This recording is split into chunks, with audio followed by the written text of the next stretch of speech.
with me is ZTE Blade A35e, and today I would like to show you how you can set up face unlock.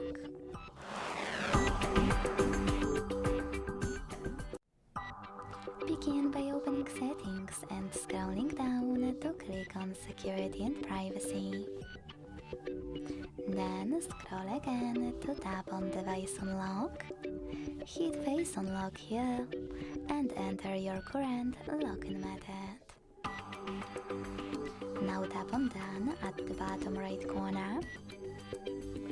Hit create now, and after that keep your face in frame, follow all of the instructions on your screen and wait for 100% mark.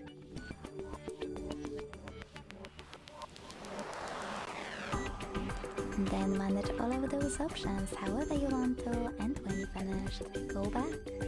So now when I switch off my screen and turn it back on, I guess that face unlock is working properly. Thanks so much for watching. If you enjoyed this video, leave a like.